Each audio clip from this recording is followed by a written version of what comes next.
আল্লাহর রাসূলের প্রিয় দৌহিত্র হযরত জয়নুল আবেদিন রাহিমাহুল্লাহ তিনি একদিন ওযু করছেন। জনৈক ব্যক্তিরা তারা দেখলেন ওযু করছেন, দূর থেকে দেখলেন। আল্লাহর রাসূলের দৌহিত্র, আল্লাহর রাসূলের বংশধর হযরত জয়নুল আবেদিন রাহিমাহুল্লাহ তিনি ওযু করছেন।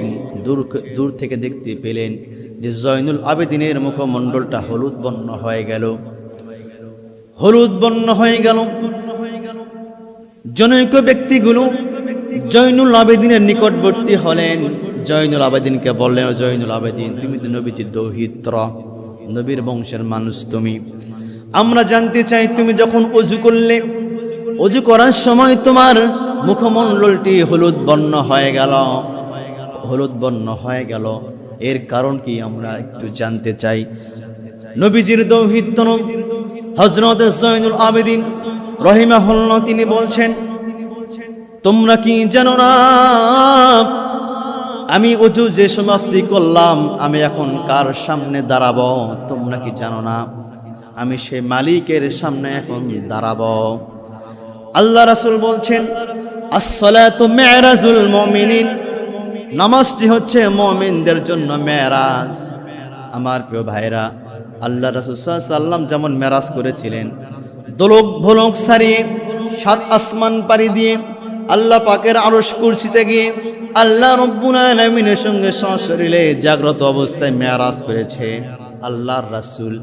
আমাদের নবী, বিশ্ব নবী মুহাম্মদ সাল্লাল্লাহু আলাইহি ওয়াসাল্লাম তিনি মেরাজ করেছেন, কিন্তু আমাদের তো ওই সৌভাগ্য নাই। কিন্তু আল্লাহ রাসূল সাল্লাল্লাহু আলাইহি ওয়াসাল্লাম তিনি বলেছেন, আস-সালাতু মি'রাজুল মুমিনিন, মুমিনদের জন্য নামাজটি হলো মেরাজ স্বরূপ। সুবহানাল্লাহ, মুমিনদের জন্য নামাজটি হচ্ছে মেরাজ স্বরূপ। কেননা মুমিনরা যখন নামাজে দাঁড়ায় তখন মুমিন আল্লাহর সামনে দাঁড়ায়। সুবহানাল্লাহ, মুমিনরা যখন নামাজের মধ্যে কোরআন তেলাওয়াত করে মুমিনরা তখন আল্লাহর সঙ্গে কথা বলে। সুবহানাল্লাহ বিহামদিহি।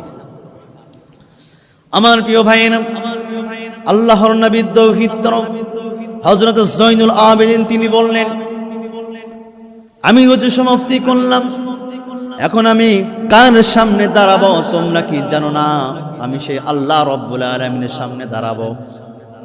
কিছুদিন পরে হযরত জয়নুল আবেদিন রাহিমাহুল্লাহ তিনি নামাজ আদায় করছিলেন। এমন সময় জয়নুল আবেদিনের ঘরের মধ্যে আগুন ধরে গেল। জয়নুল আবেদিন বুঝতে পারলেন ঘরে আগুন ধরছে, এরপর নামাজ ছেড়ে দিলেন না, ওইভাবে নামাজটি আদায় করছেন। এমন সময় বারে চিল্লা পাল্লা শুরু হয়ে গেল। কেউ বা আগুনের মধ্যে বালু ছিটাচ্ছে, কেউ বা পানি দিয়ে নিভানোর চেষ্টা করছে।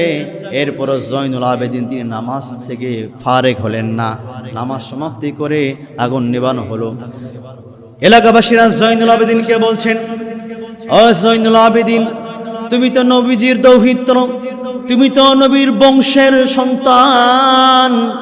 ও জয়নুল আবেদিন, আমরা জানতে চাই তোমার ঘরের মধ্যে আগুন ধরেছে, তুমি নামাজ পড়ছিলা, তুমি তো ইচ্ছে করলে নামাজটা ছাড়তে পারো, নামাজ ছেড়ে দিয়ে আগুনটা তুমি তো নিভাতেই পারো, কিন্তু তুমি নামাজ ছাড়লে না, আগুন নিভালে না, এর কারণ কি একটু জানতে চাই। নবীজির প্রিয় দৌহিত্র হযরত জয়নুল আবেদিন রাহিমাহুল্লাহ তিনি বলছেন, আমি নামাজ ছেড়ে দেই নাই, কেননা আমি আল্লাহ রাব্বুল আলামিন এই জাহান্নামের আগুনের রং হচ্ছে 7টি রং জাহান্নামের আগুনের। আল্লাহ রাব্বুল আলামিন প্রতিটি আগুনকে ৭০,০০০ বছর জ্বালিয়েছে, জ্বালিয়ে আগুনের রং এখন কালো বর্ণ হয়ে গেছে। ওই কালো বর্ণ আগুন দেখে দেখে আমি এই পৃথিবীর আগুনের কথা ভুলে গেছি। আল্লাহু আকবার। এই জয়নুল আবেদিন তিনি বললেন, জাহান্নামের যে আগুন, এই আগুন আমাকে পৃথিবীর আগুনের কথা ভুলিয়ে দিয়েছে। আল্লাহু আকবার, সুবহানাল্লাহ। আমার প্রিয় ভাইয়েরা, সুতরাং যারা মুমিন হবে তারা নামাজের মধ্যে খুশু নিয়ে আসবে, নামাজের মধ্যে ধীরস্থিরতা নিয়ে আসবে, নামাজের মধ্যে আদব নিয়ে আসবে, নামাজের মধ্যে ধীরে